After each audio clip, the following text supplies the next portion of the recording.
recap very quickly, a short summary. So we were speaking about the search for oneself and how the search for oneself really varies really throughout life. First of all, because the self itself evolves in different phases. We also spoke about the idea that it's not always our duty to answer really who that self is, who am I? But if you remember, we spoke about it is our duty to ask and to answer, where am I? It's not necessarily, our responsibilities towards others is not dependent on our finding of the self, because even if we don't find that self, even if we don't exactly know who we are, we still have these responsibilities that we have to carry out towards the world, towards the mission we have in life, and towards our surroundings altogether. So it's not always necessary to answer the why, the who am I before answering the where am I. That was the big idea also last week. And nonetheless, we did say that this was probably the most essential question of life. In the words of Hillel the Elder that come to mind again in Ethics of Our Fathers, that if I'm not, if I'm not to myself, then who am I?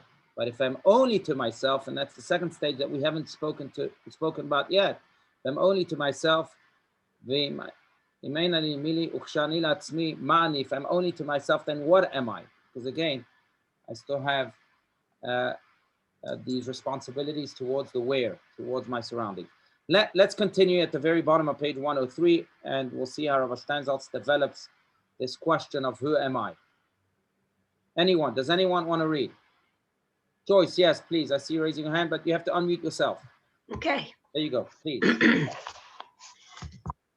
One's first thoughts, even in infancy, are attempts to probe the limits and distinctions of the self as against those of the world. Later, the same riddle of existence assumes innumerable disguises, even the disguise of simplicity, when the answer seems to lie in the palm of one's hand and the problem barely seems worth bothering with. Although even then the question persists subconsciously and works its effect deviously.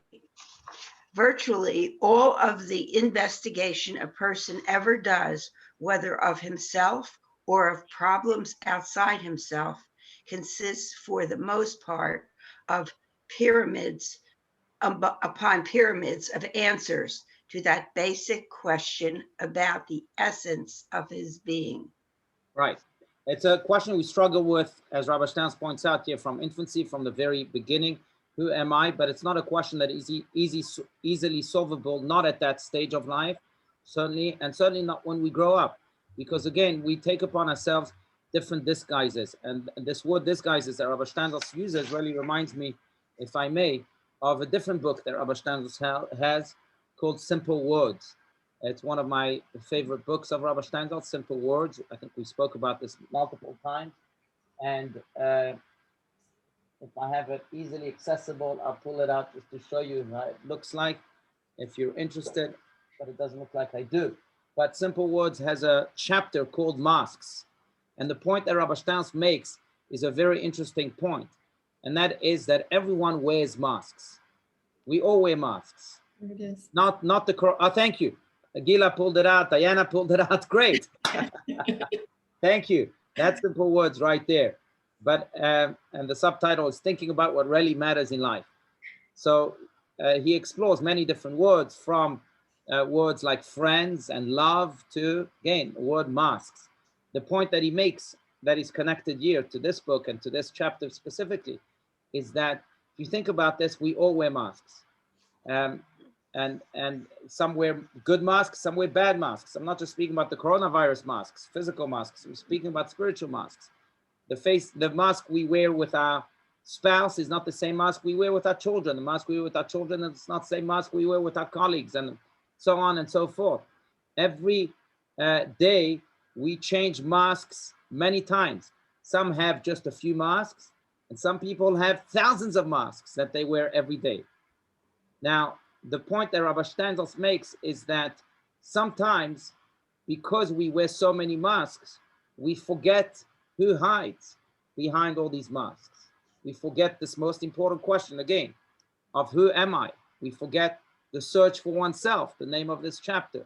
Now, Rabbi Steinsaltz, though, also makes the point that that doesn't really matter as much as the question of whether we will wear masks that make us better or that make us worse. Will we wear masks that enhance the divine self or, God forbid, dim it? That's the big question that we should ask ourselves, because we are prone, human beings in general are prone to wear masks all the time. And then the question really remains of, number one, whether these masks will make us forget the person that's behind them. And number two, whether we will choose to wear divine masks that are a better reflection of the inner self, or, God forbid, do the opposite. But that's what the word "yet disguise" really reminded me of. And I think it's very apropos yet to the context of these words.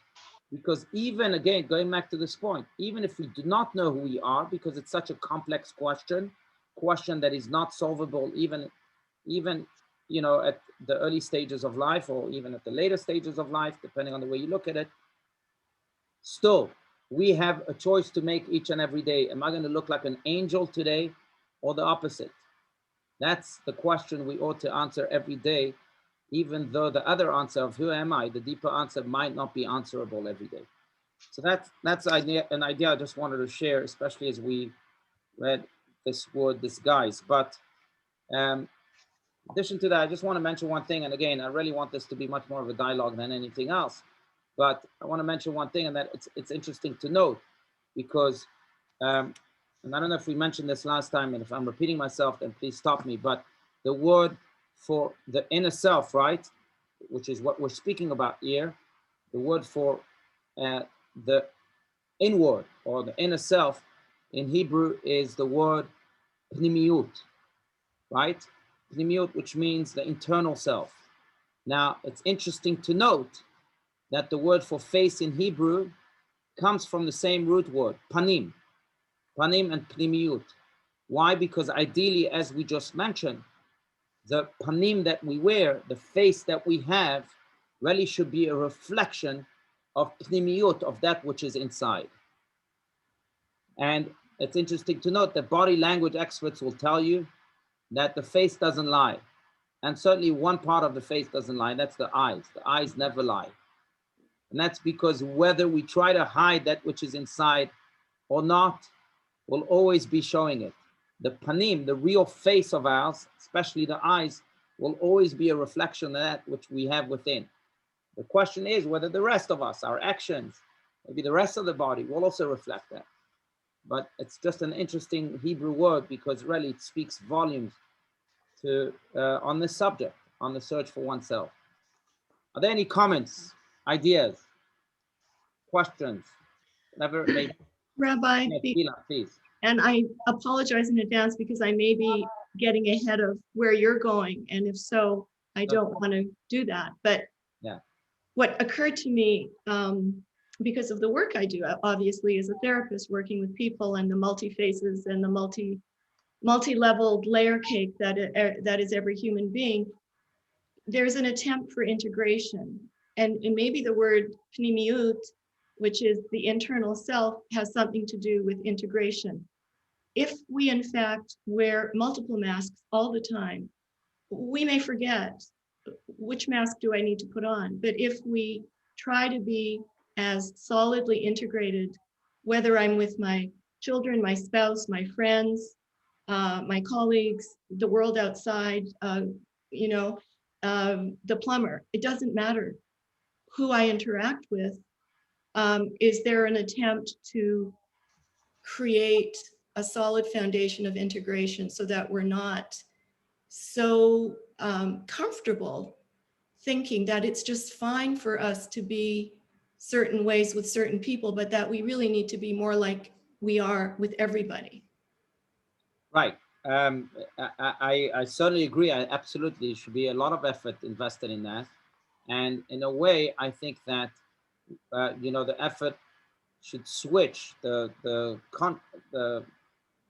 conscious effort should switch from focusing on the face to focusing on the inwards. Because I think if our internal self is alive and robust, then our face will automatically reflect that.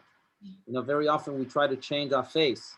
We think that, you know, with a little smile or some makeup or whatever it may be, then things will change. But we forget that really the engine is right here. It's not here. And if the engine works, then the rest of the body will work. And so that's really where the focus should go. I'll mention it's fascinating because, you know, the most important prayer in Judaism is the Shema, where we close our eyes, we cover our face. It's interesting because many prayers are like that. The candle lighting, Shabbat candle lighting, every Friday, right? You cover your face. And there are many other prayers in which we cover our face. Why? Because we try to share that message to connect to God, not just the God out there, but the God within. Let's not focus on our face. Let's look less at the mirror, but let's go more inwards. Let's go inside. Let's block the face for a second to be able to see what's inside and to ignite that. And then the face will align itself. Yes, Ronnie. I don't think Rabbi Steinsaltz is saying that we should have many multiple masks. He's just saying through life, we have multiple masks. I can talk about myself. Yeah. And during my journeys, I have had many masks depending on who I'm with, where I'm with. And I have found for myself personally that it's when I finally, and this is just recently, and I celebrate that I've taken all those masks, I recognize them, and I put them all away. And I no longer want to wear a mask. I do want to let my heart be who I am, and that's on my face. And that's something I've worked hard for. That's beautiful, beautiful. In a way, I think it enhances this point, and the point that Rabbi Steinsaltz makes in different places also. And that is that once we found the masks really that reflects our best self, then we should try to wear it as much as possible. And that, you know, for some people, they wear that mask 5 minutes a day. And some people wear 5 hours a day. But the more we wear it's a practice. It's an absolute practice to wear that mask. And yes, there are masks. You're a father, you're a husband, you're a wife, you're a friend, you're a business associate. But when they keep on changing and you have to be a different person every time, you miss being who you are, and you don't have the opportunity to do that. And I have found when I have found who I am, the connection with God is so much greater. Right. Very good. And let's, by the way, Ronnie, I love your background. So much green and life in the winter. It's so beautiful. Yeah. Come to Oregon. I love it. Really, I love it. But I do want to make a point to mention, and I see there's more hands, but I think it's a very relevant message, and maybe one of the more important messages for our generation. I see it all the time that, you know, this society in a way pushes a person to wear masks that do not reflect them. They reflect the opposite of them, will give them an illusion of something that they are not. Just think about this. I mean, on Facebook, we have to portray ourselves in a certain way because, you know, for social pressure, whatever it is. In video games, I think all of a sudden that, you know, I see my kids, they're NFL superstars. They haven't played a game of football their entire lives, but they're the best of the best. And so society keeps pushing us to believe that we have identities that reflect our deeper self, but they don't. They false identities. They misguided identities. They support the economy. They support the economy. Thank you. And it's true. Right. Exactly. Yeah. You know, there's a terrible joke. I don't even know if it's funny or if it's worth saying, but about this man who was traveling in Russia, in communist Russia, and in his cabin on the train comes a general, and they both fall asleep. They put pajamas, they put their clothes aside, they fell asleep. The Jew that was in that cabin with the general wakes up in the morning, and he's still half asleep, and he starts to wear his clothes, not realizing that he wore the general's clothes. Finally, they got to his station where he needed to get off. He went home wearing these general's clothes, and he goes into to his bathroom, looks at himself in the mirror, and he jumps out and he says to his wife, "Gosh, I forgot myself. I forgot myself in the train. I better run back." So there's this idea of wearing clothes all the time, and we do that, wearing clothes that are not ours, and whether it's through video games or other means.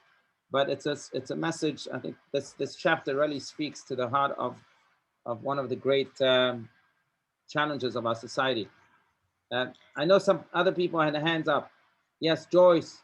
Yeah, No. Rabbi, and to everybody, and I guess with what Gila was saying, when I used to working with kids, I'd have them make their heart nature masks. Mm. Their heart it was just with a paper plate and whatever we had around, we can have all kinds of things, but I would have them put their hand on their heart and like let them show them their heart nature space. And then we would use like a colored stick to hold the plate. And then they could use it and they could tell their story. Oh, beautiful. So they would then become in relation to what their heart was telling them and sharing the story. And I did that with adults and families too. And it was really such a simple thing, but something that really gave story to what was in the heart. I love that. I think it's a message, as mentioned, that kids need to hear. Very good. Ilona, you wanted to say something? Yeah.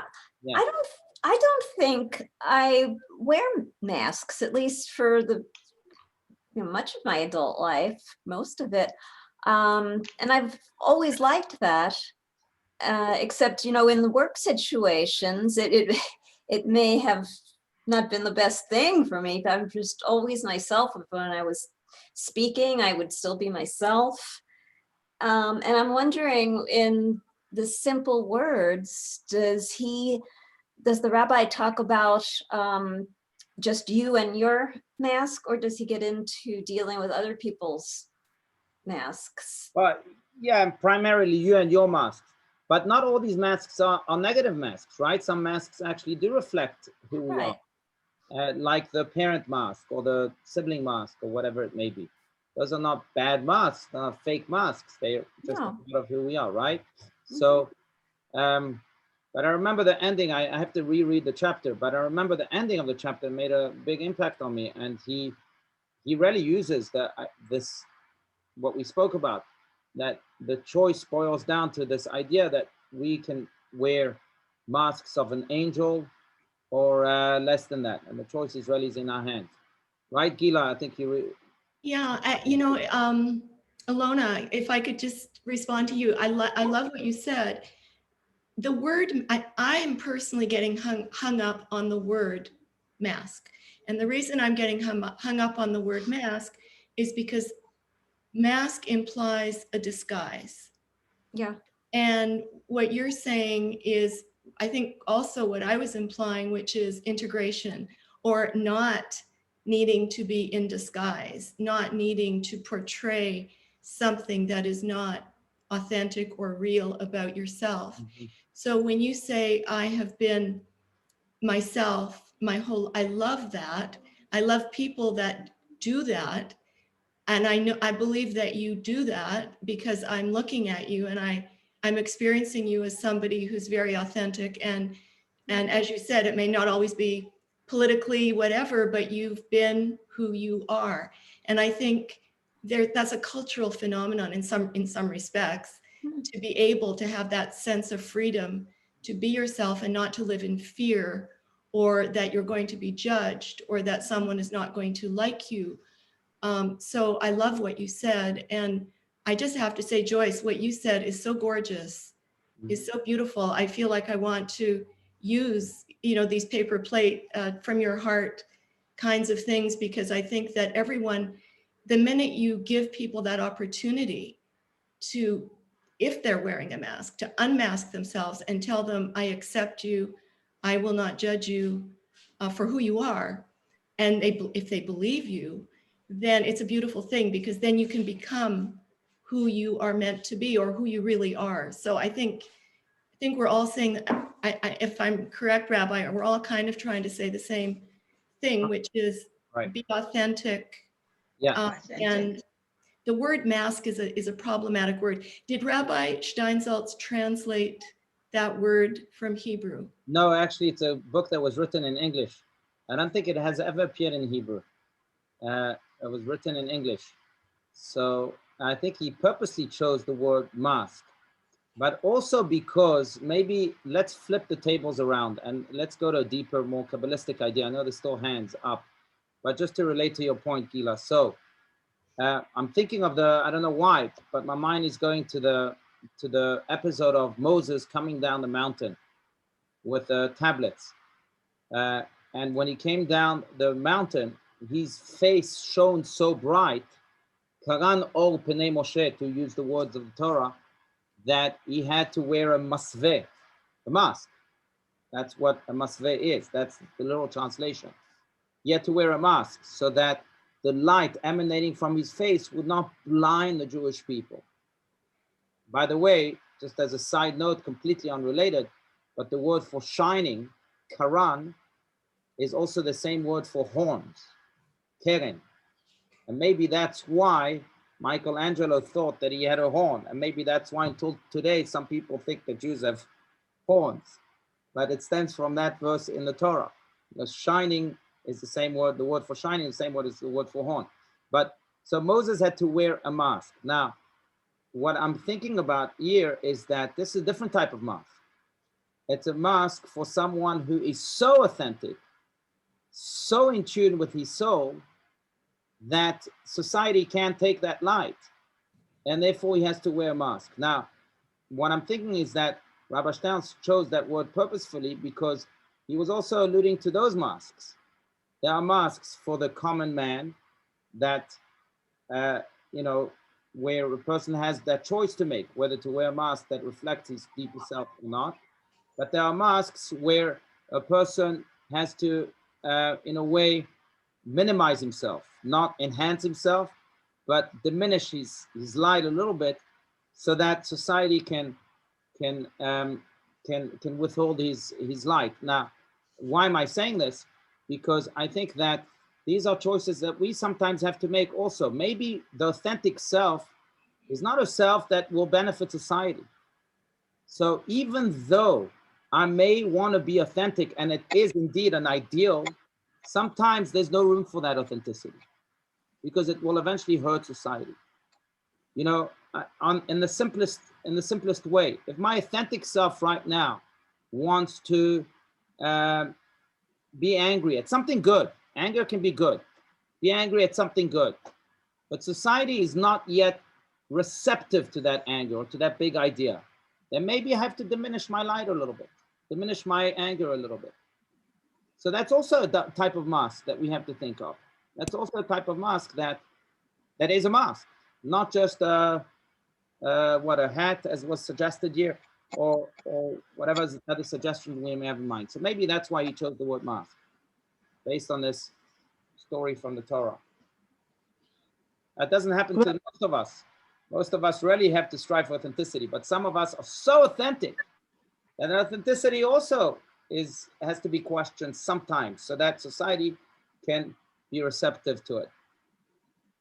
Okay. I have a Rabbi. Yes, Kana, and then Vicky, I know you raising your hand too. Yes. I have a question. I think this is the most fascinating discussion we've ever had.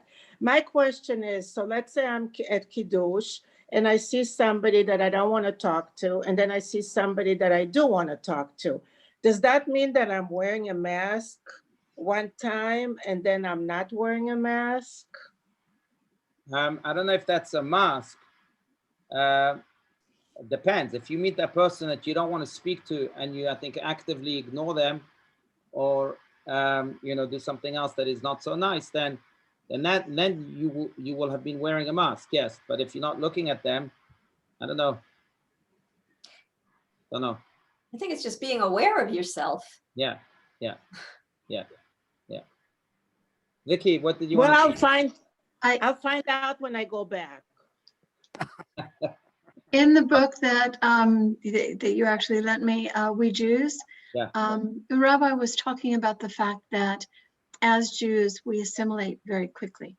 And nobody really knows who we are because we look like everybody else, unless, of course, you know, you're a man and you're wearing a yarmulke or something. But that is part of the mask that we wear as well, that he talks about throughout the whole book.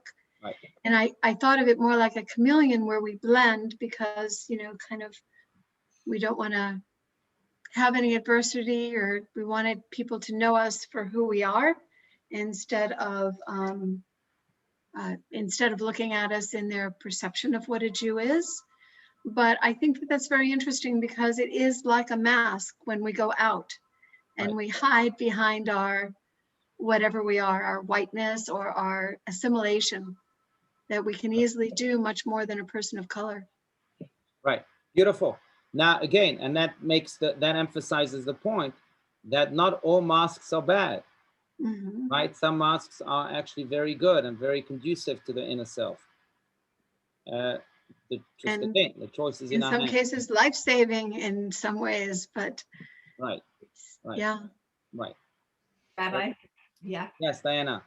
When you write a book, you're signing it.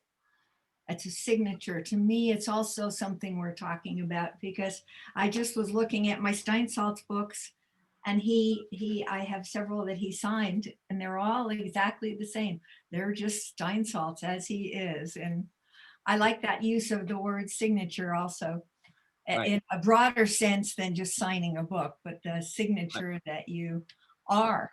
Right. Yeah. And Robert Stern, speaking of, you know, Moses and his light emanating from his face, and that I think Robert Stern is very much like that. Robert Stern is so authentic that for him the choice was not what type of mask may I wear today. For him the choice was, well, maybe I should diminish my light a little bit. That's the only mask I should wear today, because that reflection is obvious. It's so transparent. That's how he signs his books too. Right, exactly. You know, that reminds me, in the Jerusalem Talmud, there's a story, and I don't know if there's a story of a city in Turkey called Kushta. Kushta is in Aramaic means truth, and it was the city of truth.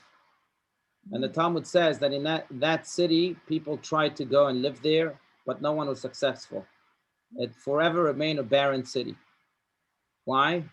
Because truth unexposed is hard for 99% of the people. Now, Talmud says, now again, I don't know if that city actually exists, or if it existed, I don't know of a city called Kushta today in Turkey or anywhere else in the world. But I think the idea is very clear that sometimes people of truth, like Moses, like Rabbi Steinsaltz, there were people like that in history, people of truth carry so much light, so much truth, that it's hard for people to contain it. And no one can live in the city of truth.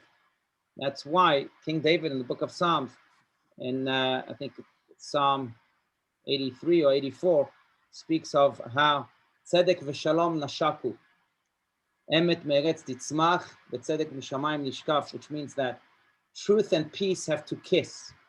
Those are the words. Truth and peace have to kiss.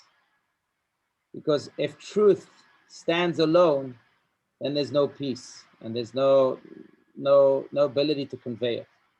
First, let truth and peace, which is compromise really, when they meet together, then it can be packaged well, and then it can be conveyed to the world.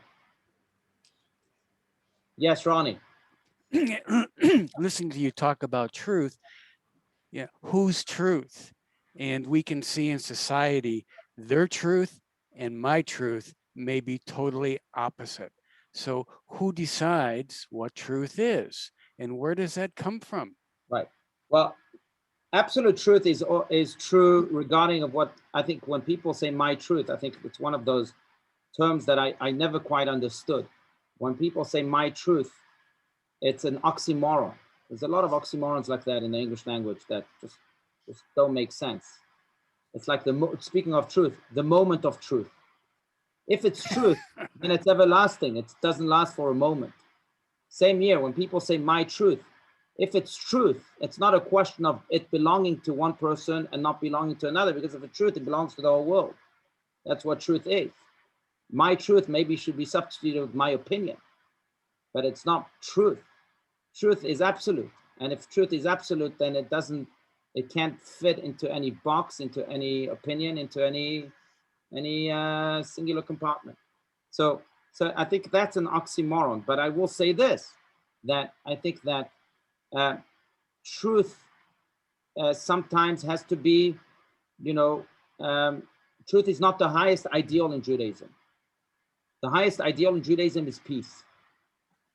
To the point that it says that there are times in which you are allowed to tell a lie. For example, for peace in the home, for shalom bayit, you're allowed to lie a little bit. No, we don't believe in Judaism that you have to, ideally you should, but sometimes you just can't. That you have to be completely truthful with your spouse. Another example is that if I ate at a person's house and the food was horrible, someone asks me how was the food, I have to say in Judaism that the food was good. But it was horrible. I'm lying. But again, because the highest ideal is peace. But then again, if you go to the house again, they'll make it for you because you liked it. Yeah, that's true. So maybe you have to find ways to somehow convey that message, but you don't want to create the opposite of peace also. Another example again is the example of Hillel and Shammai, where Shammai and Hillel asked the question, the great scholars of 100 BCE, how do you praise I think we've spoken about this, how do you praise a bride at a wedding day? And Shammai says, if she's ugly, you don't say anything. Hillel says, no, if she's ugly, you still say she's beautiful. But second, you'll be lying according to Shammai. So he says, no, because in the eyes of her husband, she's beautiful. But still, let me just this emphasizes the idea that, again, truth is not the highest ideal. Peace is. And sometimes, therefore, truth has to be masked. And, of course, in a careful way, because that's a slippery slope. But sometimes truth has to be masked. Go ahead, Ronnie. Just a quick one. So looking at that bride, you can still see her beauty, and it shines from within and it comes out. Fine. Yeah, absolutely. And that's not a lie, therefore. But the food example, I think, is a lie. Unless it says that. How does that English expression go? That beauty and something is in the eyes of the beholder. Yes. Or maybe taste is in the mouth of the beholder too. Yeah. But in any case, so that's the idea. So there are two types of masks. Again, just to summarize this conversation, it's fascinating indeed.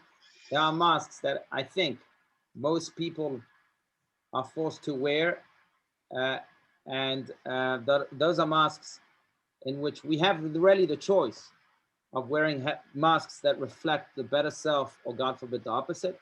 Then you have a different type of masks for a different maybe category of people, and that is the mask, the only mask really that exists in that category is a mask that comes to diminish your truth a little bit, or your light, for people to be receptive to it. That's when truth and peace have to kiss, in the words of King David. Yes, Vicky. So I kind of cheated and read ahead to the next paragraph. Yeah. And I thought it was very interesting how the rabbi says how easy it is to be yourself. And if you honestly think about it, it's harder to wear a mask than it is to be yourself, because you have to remember who you are at the time with the person that you're with. And I think it was a very simplistic way for the next paragraph to explain that. Right. Very good. Very good. I think one thing, and we'll read it just now, but one thing that is important to remember, and that is that if we separate the self from the world, then the questions that pertain to the self and the questions that pertain to the world are easily solvable. In other words, if I live by myself on a lonely mountain, then who am I will become pretty quickly evident because I'm not bombarded by the responsibilities I have towards the world.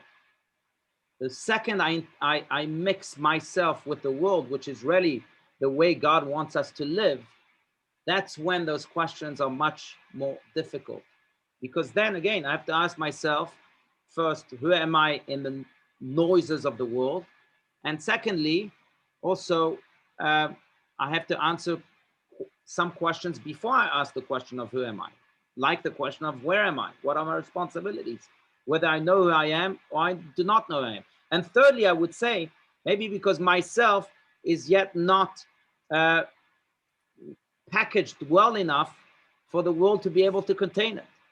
So that's another layer of difficulty. But if you actually separate the two, then they're much more easily solvable. Yeah. Okay, any other comments, ideas to share? Otherwise, we can continue to read. I think George has his hand up. Yes, George. George, yes, I see that virtual hand up. Go ahead. But you have to unmute yourself, George, because we can't hear you. All right. I think we are wearing masks all the time, all day long. No, maybe not the same mask, maybe the same mask, but it is a mask. How do we get rid of the mask ourselves? What is the possibility of being ourselves, to ourselves, not to lie, not to wear a mask for our own interest? And I feel that the mask can come off only when you are dreaming. Right. No, it's a good point. You're right. And by the way, that's the point Rabbi Steinsaltz makes in simple words, that we do wear masks all the time. We are so trained to use the mask that we cannot get it rid of it ourselves. Yeah, right. Look, if I think if you're all alone to yourself, there are moments like maybe prayer or meditation. Moments like that, maybe those are moments in which we don't wear masks at all. Would you agree, George? It's not easy. It's not easy. Absolutely. Even then, it's not easy. Yeah. Is it possible, Rabbi, that we cannot unmask ourselves, but that really it's God, that when everything is down to its most basic level, and we've learned a little bit about that through the pandemic, I think, where we're living a much more contained life, less physical, less flamboyant, less all of that stuff. The material world is really not quite that important anymore, which is a great lesson. Too bad we had to learn it through the pandemic, but nonetheless, isn't it the ultimate union really that we seek with God, is to truly allow God, or through that dance between ourselves and God, to unmask ourselves and to become who we were meant to be, who God created us to be, and to be one with God. Right. I think it's a tango dance, right? Because again, we live in this world, so it's the tango dance is between us and this world. In a way, yes. Ideally, we should be as godly as possible all the time, and as accountable to God all the time. But I do think that because of the human condition, and also because of world responsibilities that we have in this world, it's not always possible. Now, it's a possibility, right? It's an ideal to walk into, but I don't think it's always possible. And in a way, the goal then of man becomes to be that godly self. If 100% of the time is not possible, then as much percent as possible it's possible.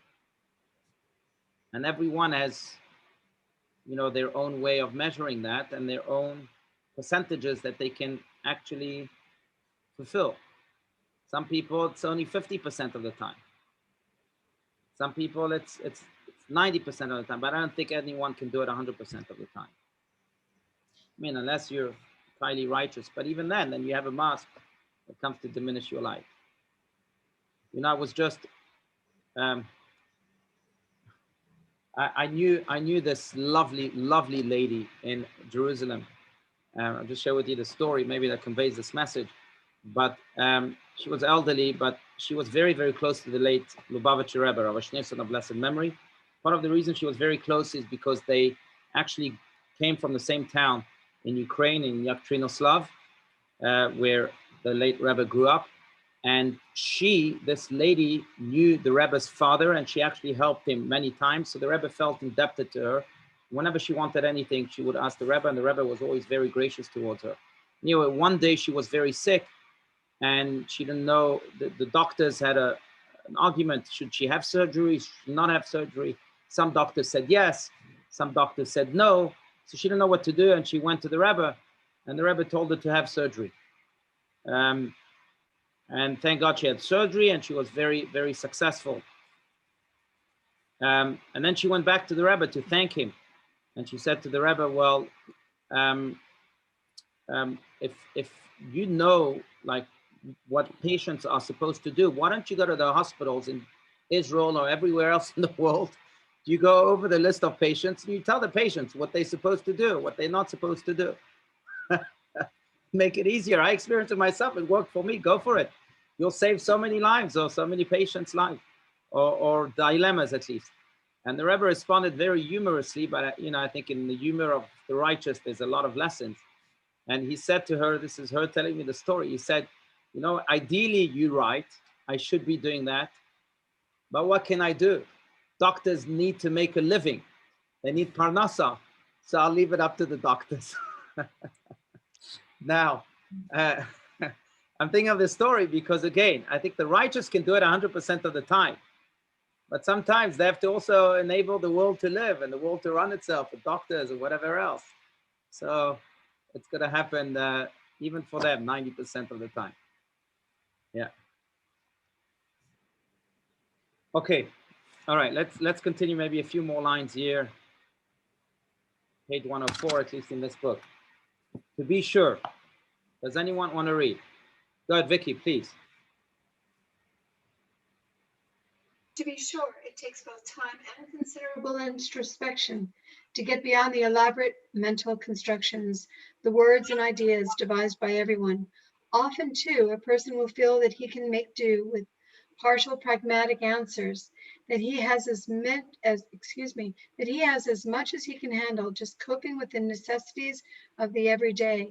In this way, he evades the primary question, even though an answer to it could supply meaning to everything else. Because in addition to being primary and natural, the question of identity is also threatening, and not only stirs a vast number of possible answers, but offers a glimpse into the abyss of yet further and unanswerable questions. So it is that people so frequently speed up their pace in the race to achieve the things they desire and find themselves running away from the question of why, of who is so desperately pursuing these desires. Right. Reminds me of the great anecdote about Rabbi Levi Yitzchak Berditchev, the famed Hasidic master, who was also known as the advocate, because he always saw the positive side of people and always advocated for them up high. But he once saw someone, he came out of his house and he saw someone running, and he said, hey, where are you running to? He said, well, I'm running to make a living. I'm running after my business. So I'm chasing for a living, or chasing my business, or chasing my livelihood. And Rabbi Levi Yitzchak Berditchev responded, well, who tells you that your livelihood is this way? Maybe it's the opposite way. Maybe it's the way you came from. Now, in a way, I think it's emblematic of society. And back to your point, Gila, I think the coronavirus, in a way, very, very much helped us find that balance again, because we were in this race forward and we were chasing the next big thing, maybe to escape this question of who am I? And all of a sudden we're hit with this terrible pandemic and the race stops, and then we had to go inward, and very many people had this struggle, at least at first. Well, gosh, now what? Now I've lost my sense of identity because my identity was the race. And I'm forced not to look inside, but I've never developed this thing inside. And those who were brave enough, those who are brave enough, have find themselves even within this, of maybe because of this pandemic. And in a way, it really it's the difference between, you know, human doing and human being, as they say. That there are many human doings on this planet, but there aren't too many human beings, people that can just be, because they know who they are, and they're very much present with their deeper self. And in a way, when you live as a human being, then the doing flows so much more smoothly. If you're constantly doing, then that's fine, because at the end of the day, the deed is what counts most. But you have to ask yourself whether this deed really is replacing the being, or whether it is truly a reflection of the being. If it's replacing the being, then you got a problem. Then Houston, we have a problem. And then it's time really to take those times out and focus on the self. But I think that's the genius of Judaism. That's what gives us prayer. That's what gives us days like Yom Kippur, in order for us to, and Shabbat also, for us to go inwards and not forget that soul that truly defines us, that search for oneself.